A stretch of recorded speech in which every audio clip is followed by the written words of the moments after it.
Gloria a Dios. El Señor es bueno y su misericordia es para siempre.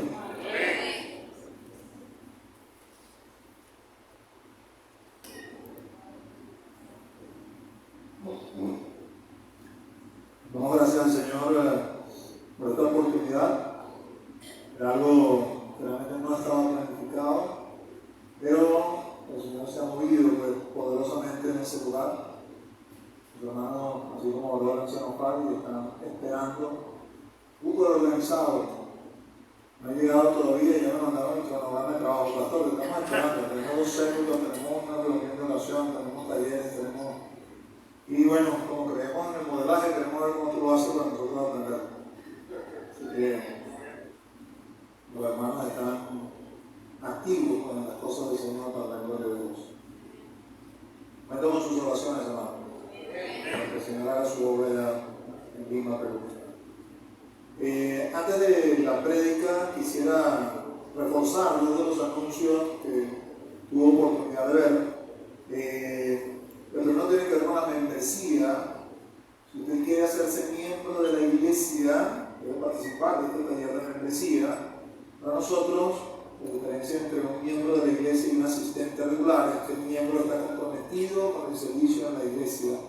Y en alguna de las áreas de trabajo de la iglesia está sirviendo al Señor. Eso se lo explico con más detalle en el curso como tal. Bueno, un pequeño curso de 3 horas.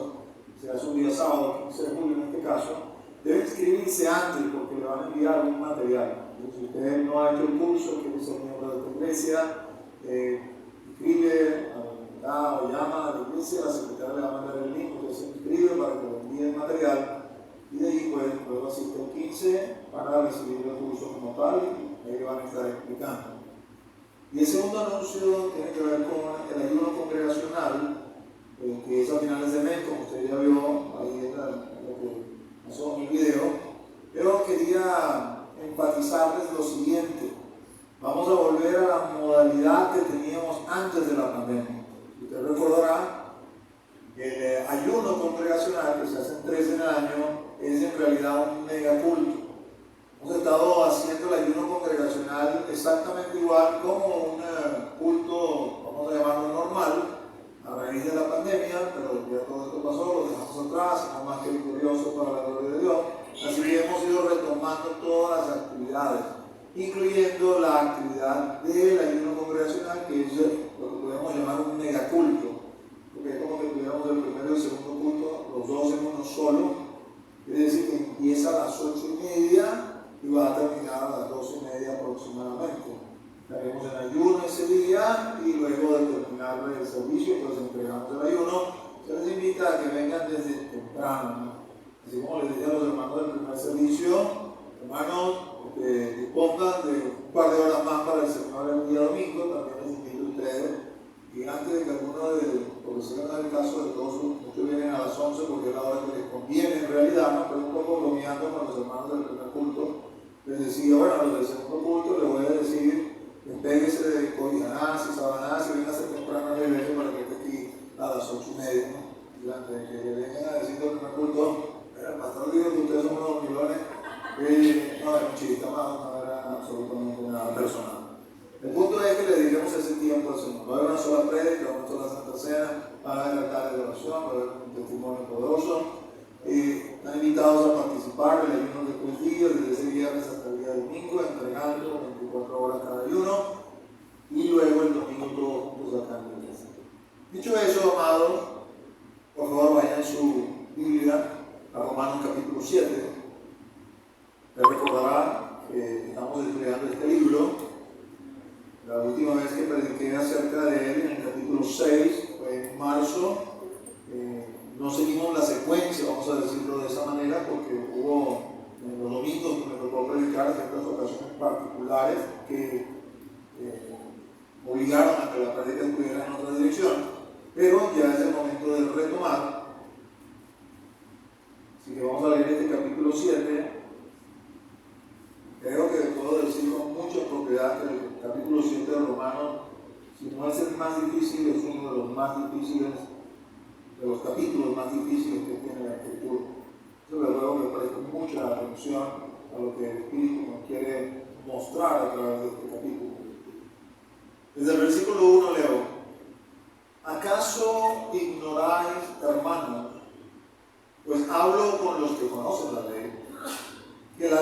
se enseñorea del hombre entre tanto que éste vive? Porque la mujer casada está sujeta por la ley al marido mientras éste vive. Pero si el marido muere, ella queda libre de la ley del marido. Así que, si en vida del marido se uniere a otro varón, será llamada adúltera. Pero si su marido muriere, es libre de esa ley, de tal manera que si se uniere a otro marido, no será adúltera. Así también vosotros, hermanos míos, habéis muerto a la ley mediante el cuerpo de Cristo, para que seáis de otro, del que resucitó de los muertos, a fin de que llevemos fruto para Dios. Porque mientras estábamos en la carne, las pasiones pecaminosas que eran por la ley, obraban en nuestros miembros, llevando fruto para muerte. Pero ahora estamos libres de la ley, por haber muerto para aquella en que estábamos sujetos, de modo que sirvamos bajo el régimen nuevo del Espíritu y no bajo el régimen viejo de la ley. ¿Qué diremos pues? ¿La ley es pecado? En ninguna manera. Pero yo no conocía el pecado sino por la ley, porque tampoco conociera la codicia si la ley no dijera, no codiciarás. Mas el pecado, tomando ocasión por el mandamiento, produjo en mí toda codicia, porque sin la ley el pecado está muerto. Y yo sin la ley vivía en un tiempo, pero venido el mandamiento, el pecado revivió y yo morí. Y hallé que el mismo mandamiento que era para vida, a mí me resultó para muerte. Porque el pecado, tomando ocasión por el mandamiento, me engañó y por él me mató. De manera que la ley a la verdad es santa y el mandamiento santo, justo y bueno. Luego lo que es bueno vino a ser muerte para mí, en ninguna manera, sino que el pecado, para mostrarse pecado, produjo en mí la muerte por medio de lo que es bueno, a fin de que por el mandamiento el pecado llegase a ser sobremanera pecaminoso. Porque sabemos que la ley es espiritual, mas yo soy carnal, vendido al pecado. Porque lo que hago no lo entiendo, pues no hago lo que quiero, sino lo que aborrezco, eso hago. Y si lo que no quiero, esto hago, apruebo que la ley es buena. De manera que ya no soy yo quien hace aquello, sino el pecado que mora en mí. Y yo sé que en mí, esto es, en mi carne, no mora el bien, porque el querer el bien está en mí, pero no el hacerlo. Porque no hago el bien que quiero, sino el mal que no quiero, eso hago. Y si hago lo que no quiero, ya no lo hago yo, sino el pecado que mora en mí. Así que, queriendo yo hacer el bien, hallo esta ley, que el mal está en mí. Porque según el hombre interior me deleito en la ley de Dios, pero veo otra ley en mis miembros, que se revela contra la ley de mi mente, y que me lleva cautivo a la ley del pecado que está en mis miembros. Miserable de mí, ¿quién me librará de este cuerpo de muerte? Gracias doy a Dios por Jesucristo, Señor nuestro. Así que yo mismo con la mente sirvo a la ley de Dios, mas con la carne a la ley del pecado. Padre, en el nombre de Jesús, nombre que es sobre todo nombre, venimos ante tu presencia para rogarte que tú derrames sobre nosotros espíritu de sabiduría y revelación. Que nos permita que los ojos de nuestro entendimiento sean abiertos y seamos capaces de comprender las verdades que tú tienes para nosotros en las Escrituras, particularmente en este capítulo que es tan difícil, pero tan importante. Te ruego que seas propicio en esta hora, que nos permitas concentrarnos y prestar atención. Que tu palabra no vuelva a ti vacía, que haga en nosotros en conformidad con el propósito que la has enviado, para que nos sea de provecho y de edificación. En el nombre de Jesús. Amén. Un poco para ponernos en contexto,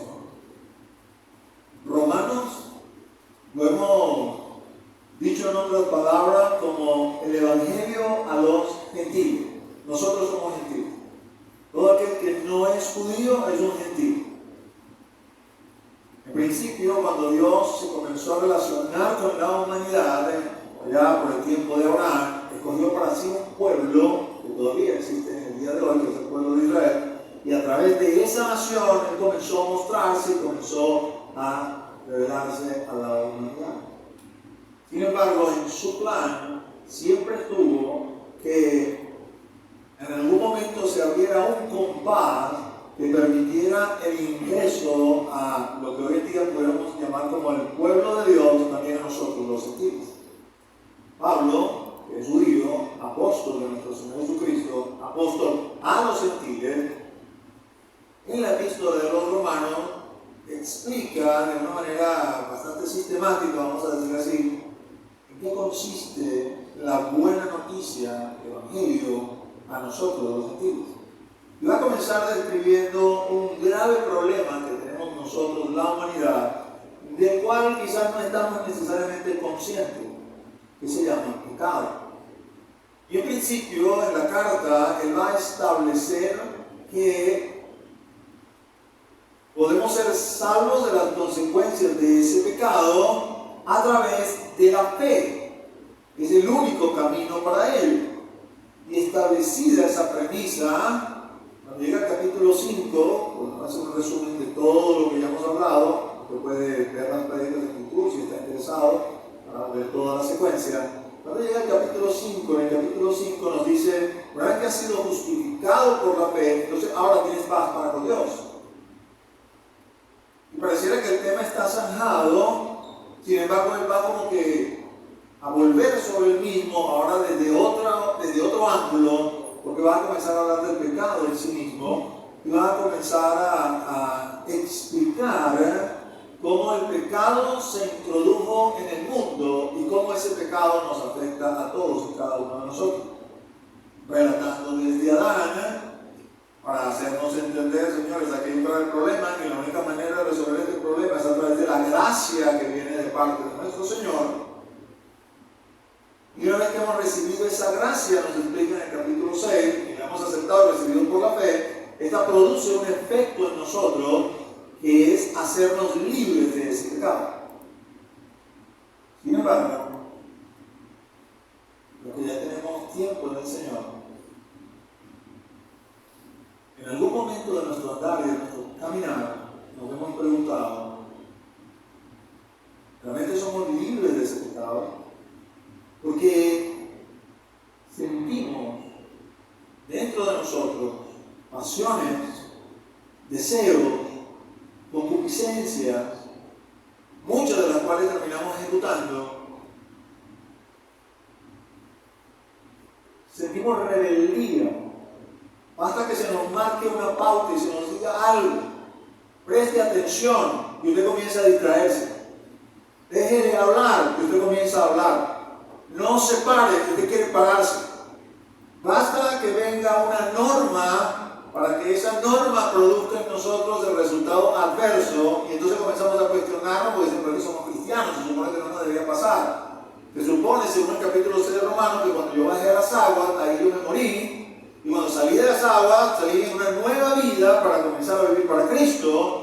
Y bueno, sí, lo estoy haciendo, me estoy esforzando, pero veo como que hay ciertas posturas que no me termino de quitar y producen una cierta contradicción en mi vida. Y ahí llega nuestro auxilio, el capítulo 7 de Romanos, porque va a explicar el día a día del creyente. Quiero que me entienda bien algo. Probable que aquí en medio de la sala hay personas que no la conozcan, no sé si son cristianos o no, son bienvenidos obviamente. Pero Romanos capítulo 7 es un capítulo, que puede escuchar obviamente todo, lo va a edificar, pero sobre todo los cristianos deben prestar atención, porque es un capítulo que habla directamente a nosotros sobre una dicotomía, vamos a llamarlo así, una dualidad, una paradoja con la cual nos conseguimos, porque resulta que de acuerdo al capítulo 6 yo soy libre del pecado, pero yo sigo sintiendo todos los efectos del pecado sobre mi vida y de alguna manera me siento obligado o empujado como que a satisfacerlos. Y que pasa entonces. El capítulo 6 terminó con esta declaración, así que la paga del pecado de la muerte, la dádiva de vida eterna en Cristo Jesús. Pablo dice, voy a dejar como que aquí atrás este problema del pecado, lo he dejado zanjado, y ahora voy a explicar qué sucede con la ley de Moisés que fue introducida en la antigüedad. El capítulo comienza con una pregunta que es una pregunta capciosa, se supone que ya sabemos la respuesta de eso, porque comienza diciendo, ¿en qué caso ustedes ignoran, algo con lo que conocen la ley, que cuando acontece la muerte, la ley deja de tener efecto? E inmediatamente pone, vamos a decir, el ejemplo más fácil, que es el ejemplo de un matrimonio. Dice, mientras el matrimonio dure, están vinculados, están en vida, el matrimonio es obligante, pues no, pero en el momento que muere, en este caso el esposo, porque va a reflejar a la iglesia, al cuerpo de Cristo como la esposa, la mujer queda libre para poder casarse con otro. Entonces, usted comienza a entender qué es lo que está sucediendo acá. Porque cuando usted piensa en el matrimonio, ese matrimonio, ¿cómo se llega a ese estado de matrimonio? Vamos a preguntarlo de esa manera. Usted no entra en un estado de matrimonio porque usted le gustó a una muchacha, se la robó y se la llevó y se puso a vivir con ella, entonces ya, ese es un matrimonio, ya estoy casado con ella. Bueno, usted está casado con ella de facto, ¿no? Pero eso no significa que la formalidad del evento esté dada. Para que la formalidad del evento se dé, debe intervenir a alguien que tenga autoridad. Por eso, vamos a hablar ahorita en términos civiles, la legislación en Venezuela le dice que usted quiere estar casado, usted tiene que presentarse ante una autoridad civil que esté facultada por principio de ley, que una vez evacuados todos los eventos y todos los recaudos y todos los requisitos, pueda pronunciar las palabras que van a cambiar por la acción y el efecto de la misma su estado civil. Y en el momento que esa persona se levanta y le dice, por la autoridad que me ha conferido la ley, en el nombre de la República, yo lo declaro marido y mujer, usted por dentro se puede seguir sintiendo solterito, pero usted está casado. Su estado civil ha cambiado de inmediato, ipso facto. En el momento que esa persona pronunció esas palabras, su estado cambió y cambió. En teoría hasta que la muerte lo separe.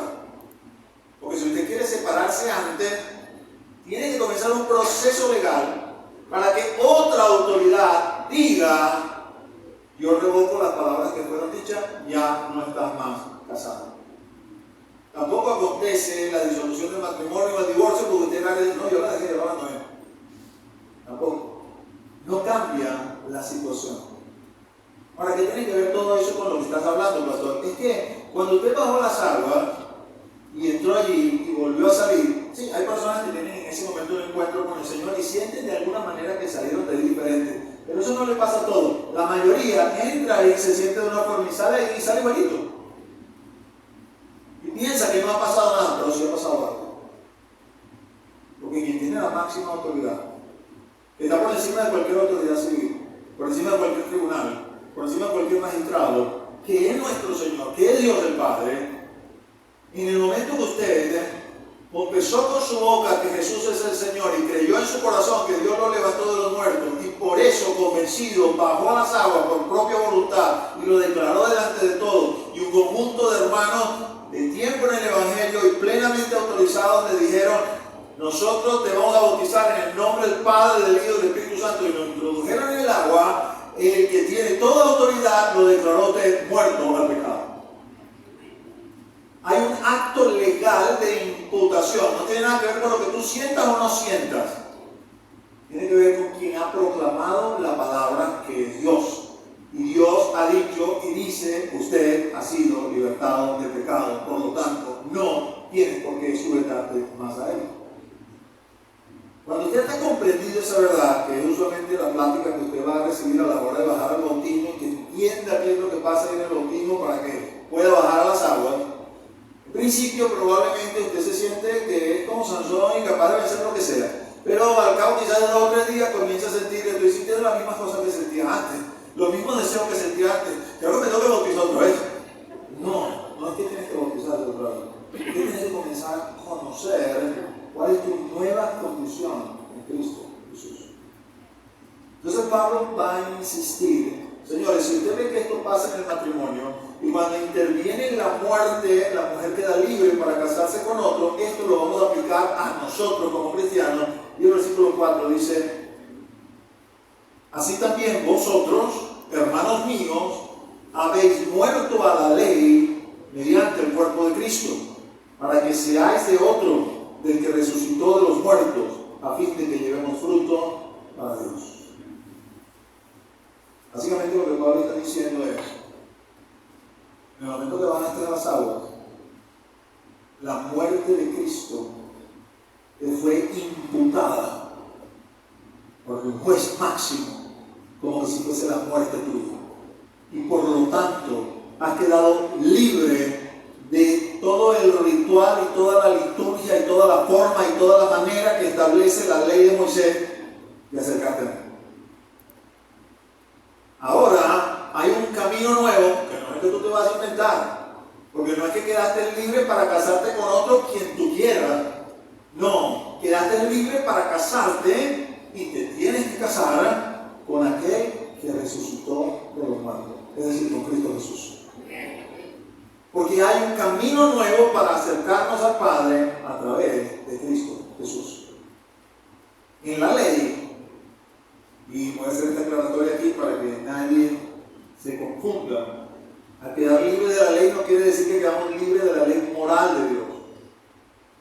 Todo lo contrario, en los evangelios está bien claro que el Señor elevó todos los parámetros morales dentro de la iglesia. ¿De qué hemos quedado libres entonces? De la parte ritual. Voy a hacer énfasis sobre este evento para no entrar en muchos detalles. ¿Cómo me acerco a Dios en la ley? Tengo que hacer un sacrificio, tengo que venir delante del altar. Y de hecho, si considero, para ser más explícito, que Dios está en el lugar santísimo, entonces para yo poder entrar en ese lugar santísimo, según la ley, número 1, tengo que ser sumo sacerdote. Si no soy sumo sacerdote, nunca voy a entrar en ese lugar. Número 2, si soy el sumo sacerdote, voy a entrar pero una sola vez al año, no puedo entrar cada vez que yo quiera. Y esa única vez al año que voy a entrar, tengo que hacer una serie de rituales, de sacrificio, poner manos sobre animales, matar a los animales para que esa sangre de los animales sea como mi sangre, como si me estuvieran matando a mí, para yo poder quedar limpio y poder entrar en ese lugar. Y una vez que he hecho todo eso, entonces, permítame ser un poco jocoso, ¿no? Porque obviamente nosotros no creemos en nada de estas cosas, pero usar todo mi dedo para entrar al lugar santísimo, ojalá te lo haya hecho todo bien, porque si no lo hice todo bien, en el momento que entro en el lugar santísimo, ¡sac!, la presencia de Dios me mata, porque Él es santo. Y nada inmundo se puede acercar a Él. Oye, pastor, tengo una forma de decir inmundo tremenda, no dio la palabra, porque es que eso es lo que somos. Nos sentimos limpios, pero no somos limpios, no cumplimos con el estándar de Dios. Si en la condición actual nos queremos acercar a Dios, Dios lo va a impedir si nos aman para que no muramos. Ni siquiera Moisés, con la santidad que Moisés tenía, le fue permitido ver el rostro del Señor. Era amiguito de Dios. Y le dijo, quiero ver tu rostro. Le dijo, no, porque nadie, ni siquiera tú, Moisés, puede ver mi rostro y vivir. Oye, por mi misericordia te voy a conceder que veas mi espalda. Pero solamente eso. Porque Dios es santo, mis amados. Y quizás no terminamos de comprender eso y hacemos Dios como que si fuera par con nosotros. Entonces cuando somos pares, no, es así como que entre bomberos no se pisan la manguera y nos sentimos que somos iguales unos a otros, pero no, Dios no es así. Dios está muy por encima de Él. Y aquí en esta declaración Pablo nos dice, señores, usted que ha sido imputado a la muerte de Cristo, ya no tiene que acercarse a Dios por medio de la ley, pero no es que está libre, sino que se ha casado ahora con Cristo para que a través de esta forma podamos servirle correctamente a Dios el Padre. Ratifica esto en el versículo 6, que por eso le he titulado libre pero siervo. Siervo porque quiero ser amable, ¿no? Pero realmente la palabra bíblica es esclavo.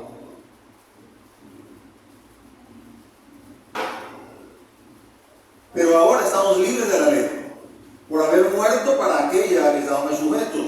De modo que sirvamos bajo el régimen nuevo del Espíritu, no bajo el régimen que nosotros nos hemos inventado, no, bajo el régimen nuevo del Espíritu Santo, con mayúscula, y no bajo el régimen viejo de la ley. Una vez que Pablo ha zanjado este problema, ahora quiero que entiendan que ya están libres de la ley de Moisés, que ha muerto. Quiero explicarles qué es lo que les sucede, qué es lo que les pasa. ¿Por qué siguen sintiendo esas cosas que están dentro de ustedes? Que acaso no se han dado cuenta, no son imputables a otros, no vienen de parte de Dios. Y es necesario que les explique en qué consiste el pecado. Entonces comienza toda una disertación, que puede leerla con calma. No tengo el tiempo como para hacer un análisis profundo. Si quiero un análisis profundo de Romanos capítulo 7, podemos vernos luego y platicar y quizás tener unas clases, pero no en una prédica. Queremos cubrir el capítulo, no vamos a poderlo hacer así. Va a leerlo luego.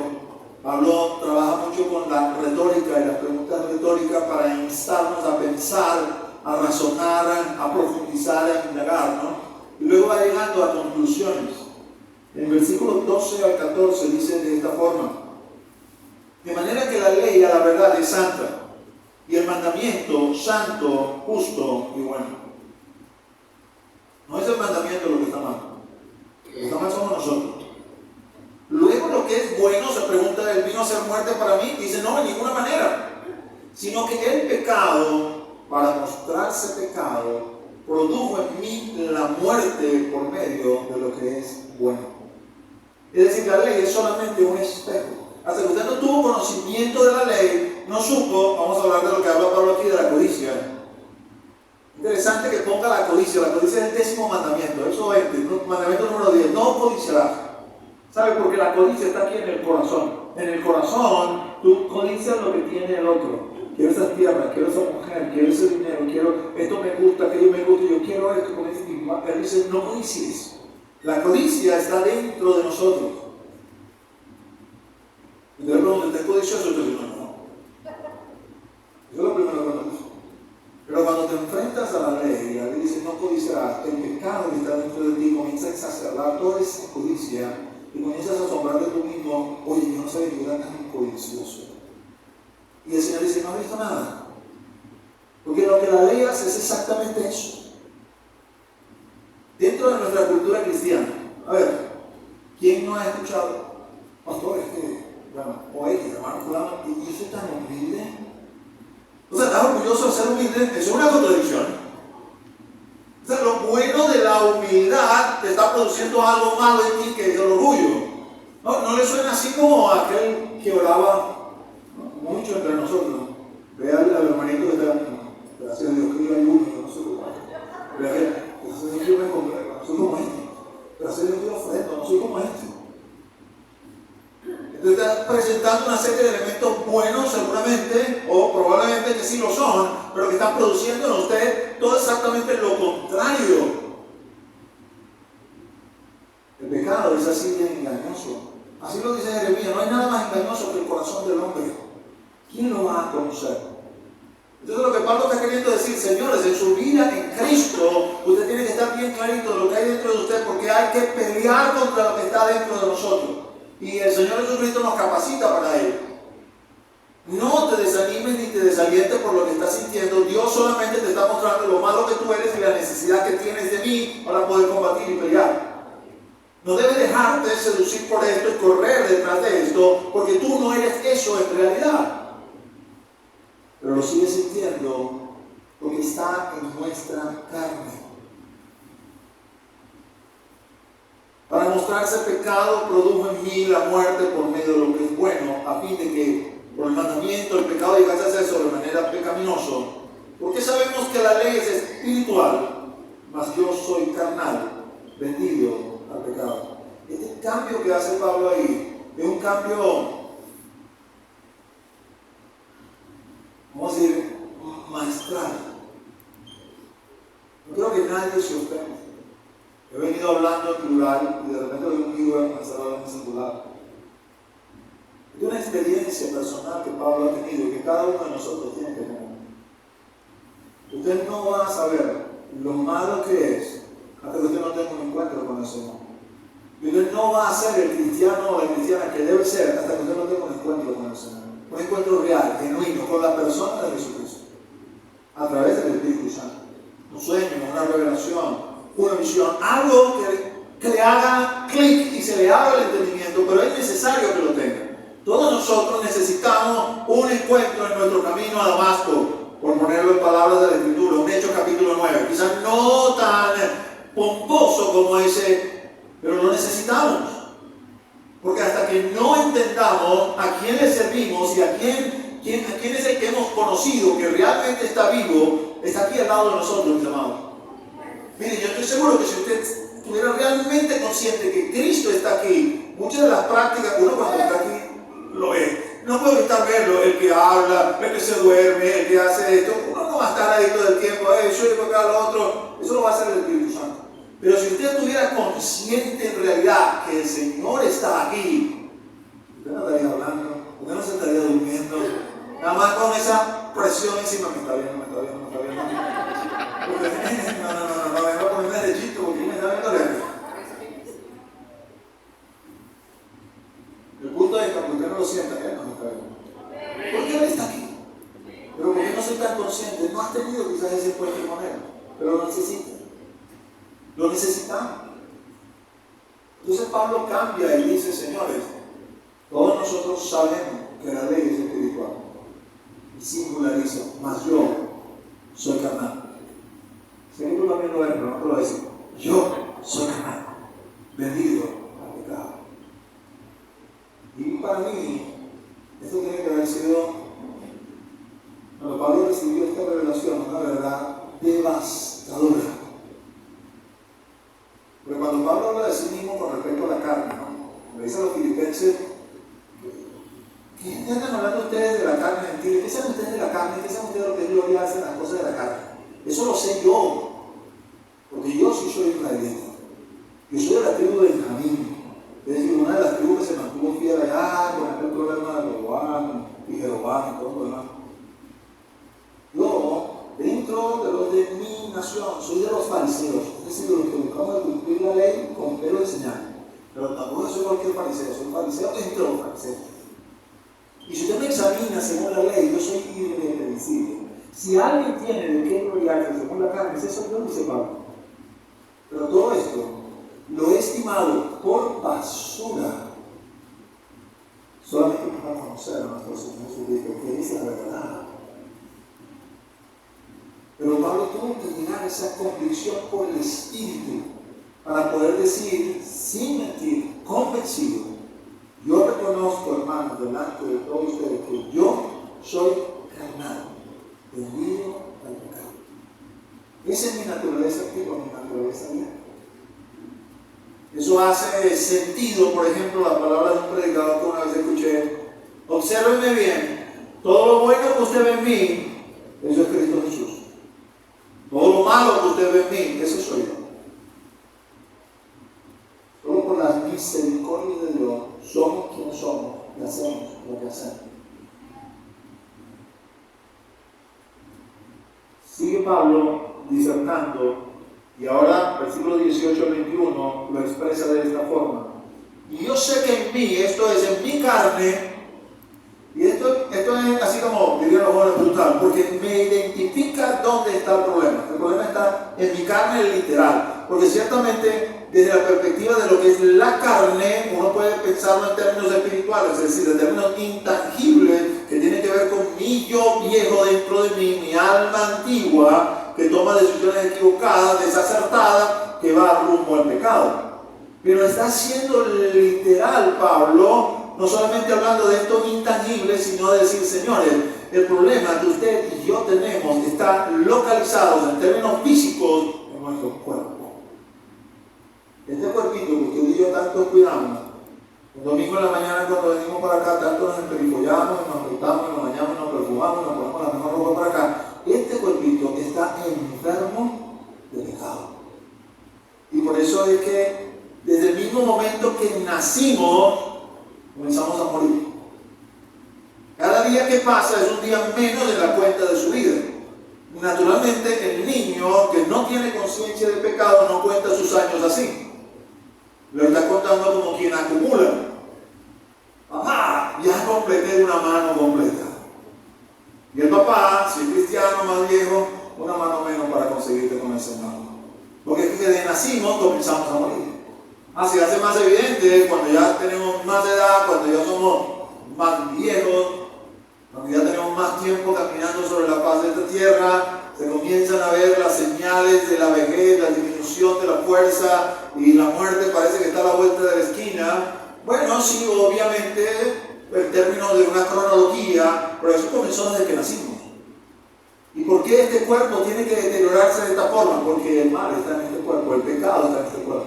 Y la consecuencia del pecado es la muerte. La enfermedad, con el dolor que conlleva, y la muerte entraron por causa del pecado y produjeron corrupción en este cuerpo. Por eso, aún siendo cristiano, esta muerte física tenemos que experimentarla, porque este cuerpo no hereda el reino de los cielos. Es un nuevo cuerpo que va a heredar el reino de los cielos. Entonces Pablo dice, porque el querer el bien está en mí, pero no el hacerlo. Porque no hago el bien que quiero, sino el mal que no quiero, eso hago. Y si hago lo que no quiero, ya no lo hago yo, sino el pecado que mora en mí. Ha habido tanta mala interpretación con esto. El hermano o la hermana, y cuando lo vas a exhortar, en términos de amor, en términos espirituales, conforme a lo que dice Gálatas, si alguno es sorprendido en pecado, vosotros que sois espirituales, reprendedlo en amor, considerándoos a vosotros mismos, ser vosotros mismos seres tentados. Pero ese hermano o esa hermana, usualmente, si no está arrepentido, endurecido por el pecado, agarra una porción como esta. Es que no fui yo, pastor, fue el pecado que está en mí. No me reprenda a mí, reprenda el pecado que está en mí. Y trata de usar esto como un subterfugio para desligarse de la consecuencia que va a recibir, independientemente de que tenga este razonamiento, porque esa no es la interpretación de esta carta. Pablo no está queriendo desligarse y decir, no, es que no soy yo el que lo hago, es otra cosa.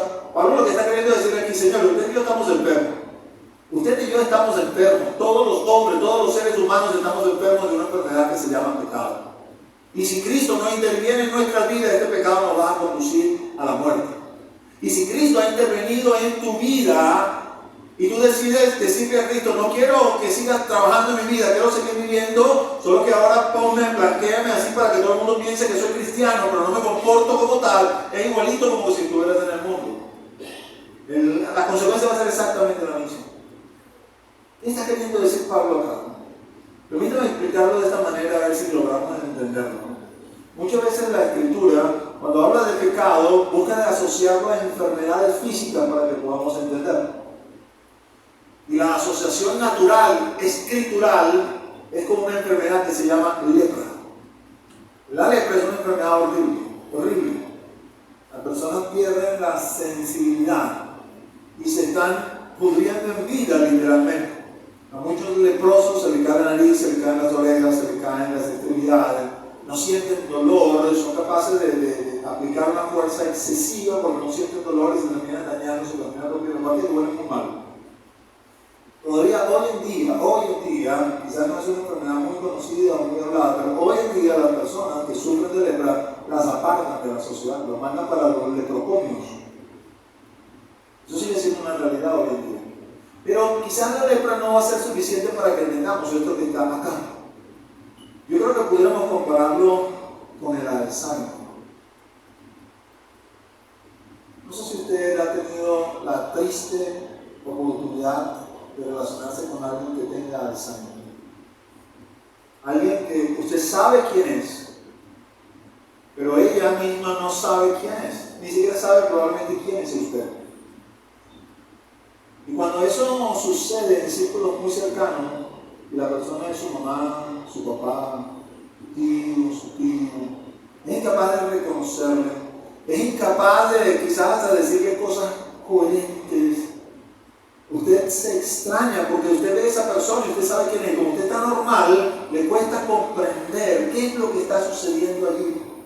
Porque no es solamente que no se acuerda de nada, es que hace cosas, vamos a decir que una persona en su sano juicio no haría. Dejar abierto el gas, por ejemplo,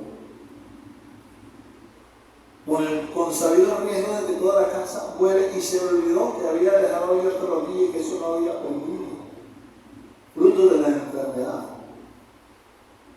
Es decir, alguien pudiera decir, ok, vamos a decir que ella es quien lo ejecutó, ella es el autor material, pero el autor intelectual es el alzheimer, que impulsó. ¿Quién sabe qué estaba pensando? A que hiciera eso, se le olvidó que hizo eso y lo dejó ahí y el gas corriendo por toda la casa. Cuando estás inventando cuentos, no, le estoy contando algo verídico que le sucedió a mi tía. Eso es lo que Pablo está queriendo decir aquí. Cuando te dejas gobernar por el pecado, terminas haciendo cosas por las cuales vas a tener necesariamente que pagar las consecuencias. Es decir, si algo hubiese pasado, no era que iba a intervenir algo sobrenatural para decir vamos a sacar a ti de acá porque es que no fuiste tú, fue el Alzheimer, entonces a ti no te va a pasar nada. No, la consecuencia de lo que vuela, se quema para acá y todo, lo sufren todos, aunque no es necesariamente imputable a la persona, pero las consecuencias no se pueden esquivar. Y es lo que Pablo está diciendo acá, no te vas a poder justificar por decir que estás enfermo del pecado para las enfermedades, para que el no tiene Alzheimer, ¿no? De estar perfectamente consciente de lo que estamos aquí hablando. Pero es menester entender que dentro de usted y dentro de mí, vamos a decirlo así, hay dos yo. Y si hago lo que no quiero, ya no lo hago yo, sino el pecado que mora en mí, así que queriendo yo hacer el bien, hallo esta ley, que el mal está en mí. ¿Quieres saber quién es tu peor enemigo? Mírate al espejo. Eres tú mismo. Porque eres el peor enemigo. No quiere decir que no tengamos enemigos humanos, ¿no? Claro que tenemos enemigos humanos. Si no tuviéramos enemigos humanos, no tendría sentido el mandamiento, ama a tu enemigo. ¿No? Si yo soy mi único enemigo, ama a tu enemigo, me toca amar a mi mismo. No, hay enemigos humanos. Pero esos enemigos humanos minan lo que tiene que ver con este plano terrenal. Usted mina sobre usted mismo, yo mino sobre yo mismo lo que tiene que ver con el plano eterno. El mal está en mí. El mal no está en el otro, el mal no está en Dios, el mal está en mí. Y cuando yo me convenzo que está en otro, que está en Dios, yo lo sigo haciendo, desligándome de responsabilidad, pero realmente el mal está en mí. Y no solamente eso, Pablo dice que eso es una ley, el mal está en mí. Algo que es una ley espiritual, es como una ley física, como la ley de la gravedad, no me puedo librar de ella. Las leyes humanas usted las puede cambiar, así como están presionando para cambiar, que ya no quieren reconocer los géneros por la biología, sino porque se hicieron un constructo social, pero no es suficiente con que sea algo teórico, yo necesito que lo cambien a nivel de ley para que todo el mundo lo tenga que aceptar. Entonces yo voy a trabajar a nivel de hombre para que esa ley se cambie y esto lo acepte. Eso se puede hacer en términos humanos, pero en términos divinos y espirituales las leyes no se pueden cambiar. Cuando dice, he conseguido esta ley, he descubierto esta ley, he descubierto una ley que no es la ley de Moisés, he descubierto una ley que es una ley espiritual, que se llama la ley del pecado, y resulta que mora y habita en mí. Entonces no me puedo desligar de ella. Hay una ley que está accionando sobre mi cuerpo. Ahora yo les quiero decir algo, ¿no? Voy a terminar aquí en el 7, pero le voy a recomendar, como me toca predicar después que regrese de Lima, que usted lea el capítulo 8, porque si se tiene el capítulo 7 queda desesperanzado. Capítulo 8 es la respuesta al capítulo 7. Pero el capítulo 7 es necesario para que usted entienda por qué necesita lo que el capítulo 8 va a ofrecer. Porque esta ley es tan fuerte que no nos podemos desligar de ella por nosotros mismos. Hay lo que yo llamo una dicotomía dentro de nosotros, versículos 22 al 24. Pablo lo dice de esta manera: porque según el hombre interior, me deleito en la ley de Dios. Usted y yo tenemos un hombre interior, porque el Señor vino y nos hizo nacer de nuevo. Le dio un corazón nuevo, un espíritu nuevo. Y en promesa tenemos un cuerpo nuevo que ya no tiene nada que ver con el pecado, pero eso será en el tiempo de la resurrección. Mientras tanto, el cuerpo lo cargamos encima y hay que pelear contra él. Él dice, en tu hombre interior te deleitas en la ley de Dios. Pero veo otra ley en mis miembros, que se revela contra la ley de mi mente, y me lleva cautivo a la ley del pecado, le pone nombre. Ya no está hablando de la ley mosaica, está hablando de la ley del pecado, que está en mis miembros. La ley del pecado está en mis miembros. Cuando termina reconociendo eso, pues no extraña el grito de angustia de Pablo: miserable de mí, ¿quién me librará de este cuerpo de muerte? Porque es que acabo de descubrir que el mal lo tengo yo encima. ¿Cómo me saco yo mismo de yo mismo? Y si terminara ahí, uno diría: wow, terrible. Versículo 25. Es como que la transición del 7 al 8, pero que vamos a terminar, comienza con una acción de gracias. Después de ese grito de angustia de Pablo, ya habíamos explicado, te lo he explicado en singular. Te he dado mi testimonio, pues es lo que Pablo está diciendo. Pero quiero decirte que tú, si no lo has vivido, tienes que vivirlo. Porque hasta que no reconozcas lo malo que eres, no vas a reconocer tampoco la gran necesidad de Cristo que tienes. Aún siendo cristiano, hay cristianos que piensan o pensamos en algún momento de nuestra andar y de nuestra caminar que necesitamos Cristo hasta este punto. De aquí para allá nosotros nos podemos manejar solitos. En realidad eso no es así. Pero no va a cambiar ese modo de pensar en tu vida hasta que tú no tengas un encuentro con tu Señor y Salvador y te muestre realmente lo malo o lo mala que podemos ser, porque el mal está dentro de nosotros.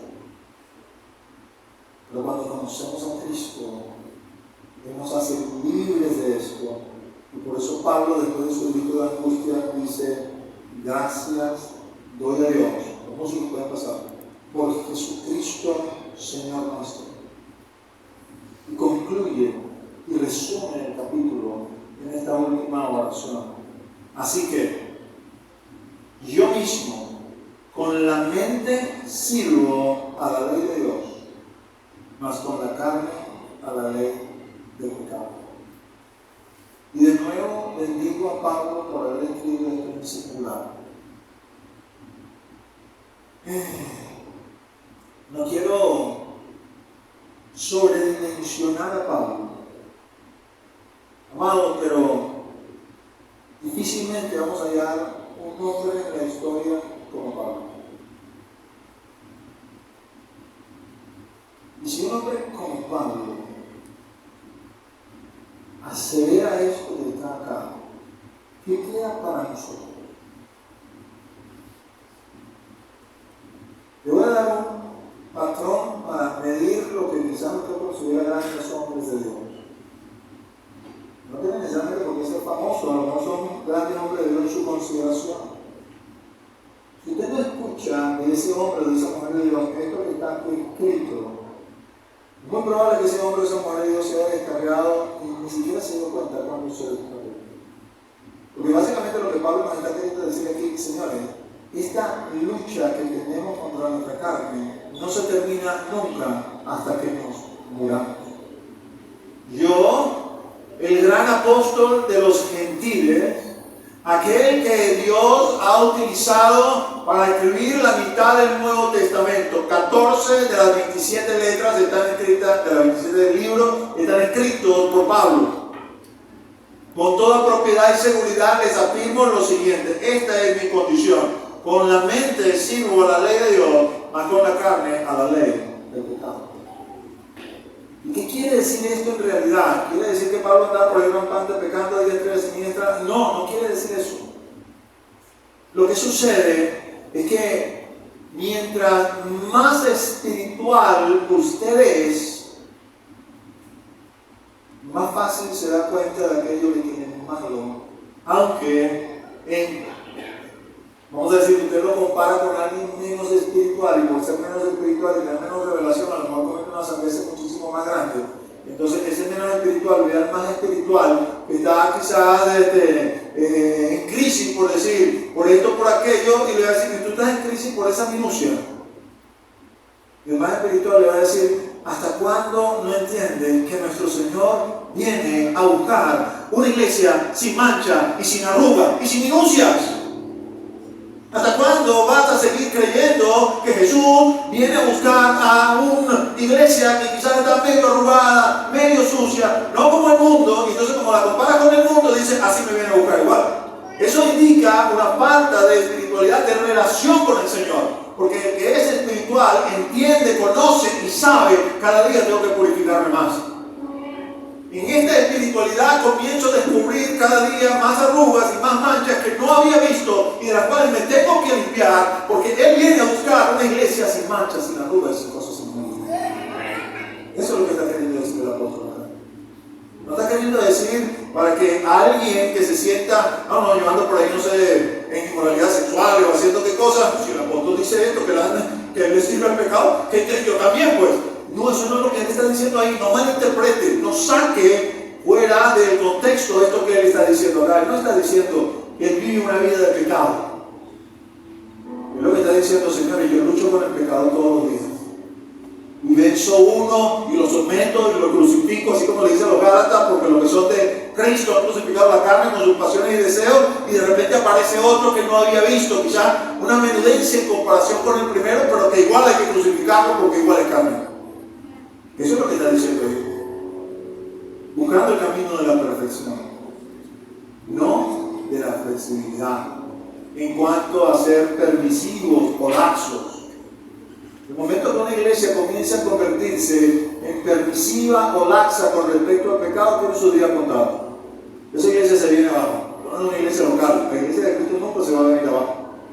Pero una iglesia local que no lidie con el pecado, en el momento que aparece, que florece y lo trate adecuadamente según con la palabra y prefiere hacerse la vista gorda, y para justificar el que hace la vista gorda comienza a usar palabras como gracia, misericordia y toda una serie de justificativos, tiene su día contado. El pecado es como la levadura. Ese poquito de levadura va a leudar toda la masa. Hay que atacarlo, hay que cortarlo, hay que hablar, hay que convenir, sea quien sea.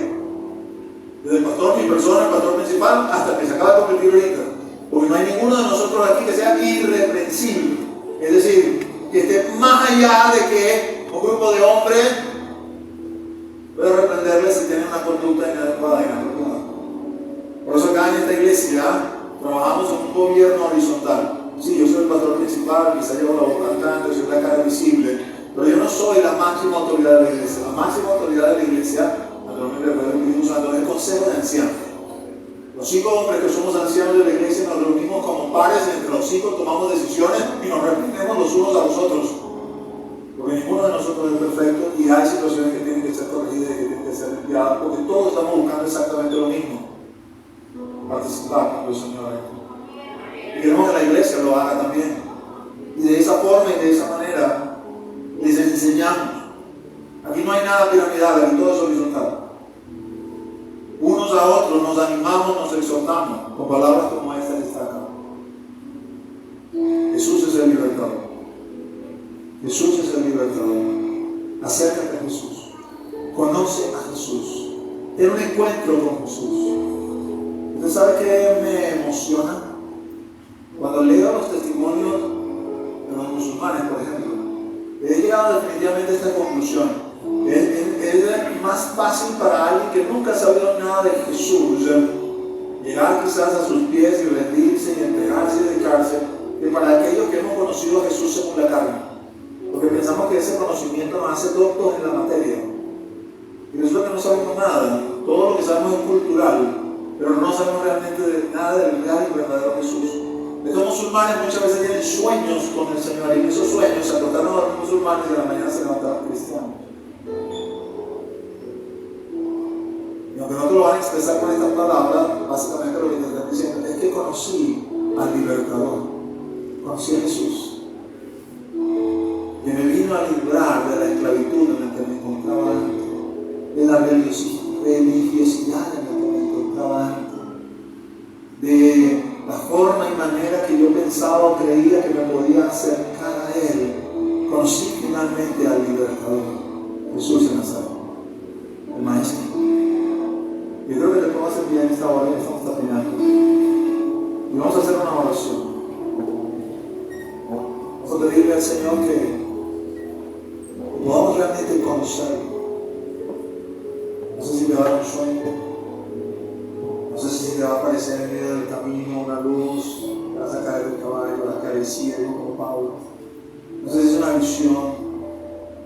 No sé.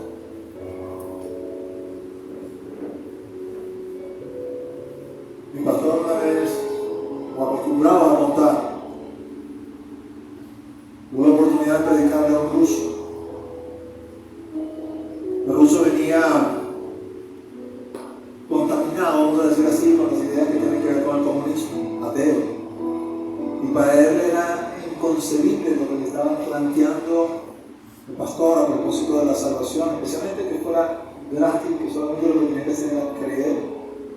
Y él oraba al Señor, háblale a este hombre, y él hablaba de las mil y una maneras y no logró que la entender.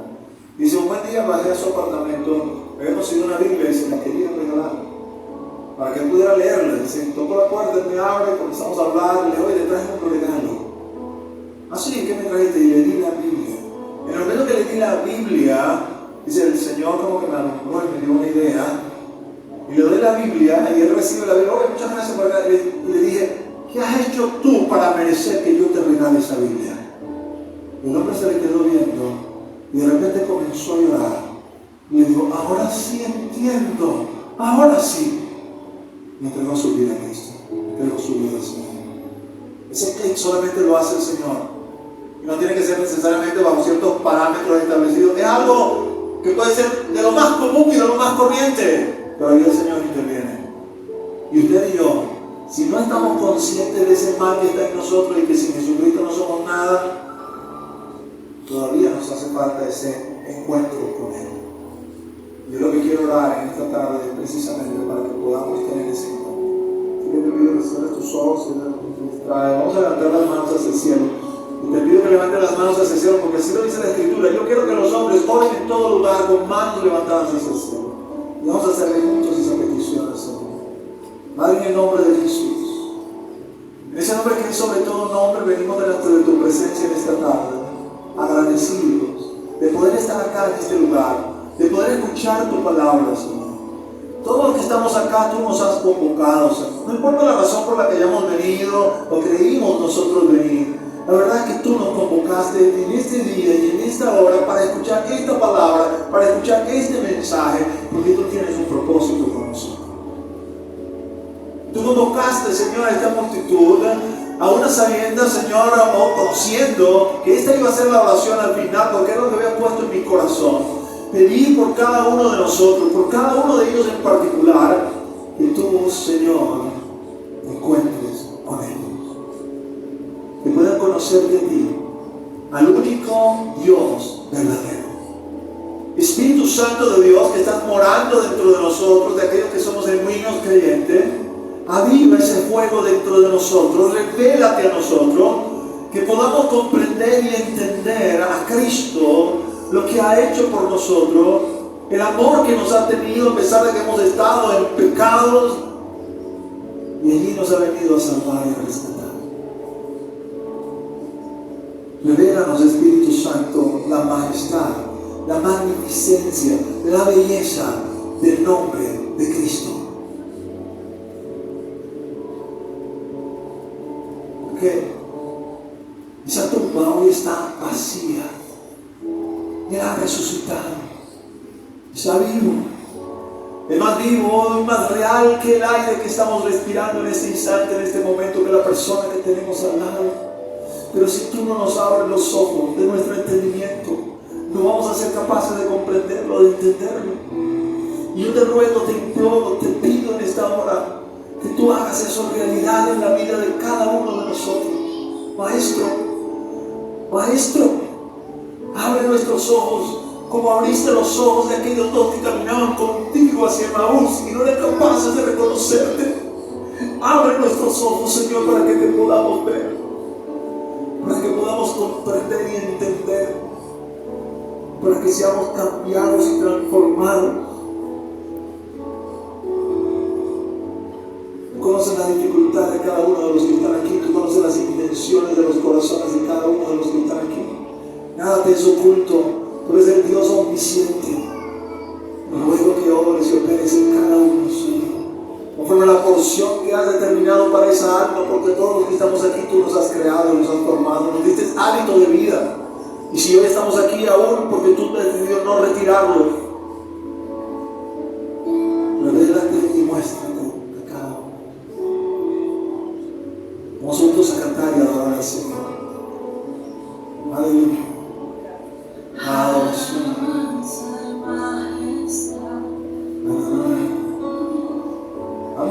Vamos a adorarle con canto. La adoración es una expresión de devoción.